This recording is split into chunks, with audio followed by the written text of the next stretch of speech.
Teklo ang isang sospek makaraang magpaputok ng sumpak na ikinasugat ng isa katao dyan sa Malate, Maynila. Si Jim Tejano sa balita. Tila nabunutan ng tinik ang mga residente ng Gonzales Street sa Barangay 739 Malate, Manila matapos maaresto ng Malate PNP.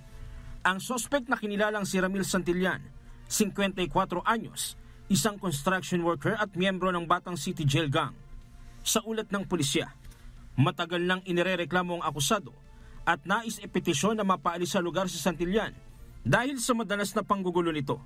Sa salaysay ng testigo, makailang ulit umanong nagbato ng bote at nagpaputok pa gamit ang improvised firearms ng sospek dahilan upang maalarma ang mga residente. May tindahan po ko dun sa sa baba po namin sa labas ng mga yung pastil, sopas, ayun po yung niluto ko nung time na yon. Then ang dami pong bumibili nung time na yun kasi oras ang uwian yun eh. Tapos mga ilang oras, mga 6:30 magsi-7. Ayun na, nagulat na lang po kami. May bumato na naman na bote. Tapos ayun na po, pagka nag-alarmahan na lahat. Nung nasa third floor na ako, doon ko na siya nakita na umakma na ng pagputok ng bakal. Pag gumanon na siya ng sumpak kung tawagin yun eh. Pag gano'n, nakita ko na kumislap, tapos pumutok. Ang lalaking ito, kauuwi lang anya niya galing sa pamamasada nang mangyari ang krimen. Nagmumura-mura siya. Paglabas ko, biglang nagpaputok na siya ng sumpak. Ayun na, hindi ko alam kung, akala ko alam, bubog, bote. Kaya dugo, na pala, sumpak. Nagtamo ng sugat sa iba't ibang bahagi ng katawan ng biktima.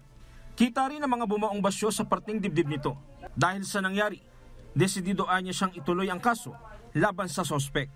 Ayon sa mga residente, hindi lamang isa, 2 o 3 beses nangyari ang ganitong senaryo sa kanilang lugar. Matagal na raw sakit ng ulo ng barangay ang lalaki sa pagsisiyasat ng pulisya. Dati na ring nasukol ng mga otoridad si Santillan noong kasagsagan ng pandemya matapos ma-isyuhan ng warrant dahil sa kasong attempted homicide subalit nakalaya rin. Ngayon, habang nakakulong tong suspect, hindi umatin yung kanilang complainant, kaya provisionally, idinismiss yung kaso, kaya siya nakalabas. Bukod dito, may mga nakabinbing kaso rin sa barangay ang suspect. Mariting pinabulaan naman ng suspect ang aligasyon sa kanya. Tila nabaliktad pa ang sitwasyon o ginagawang sinungaling ang biktima at ang testigo.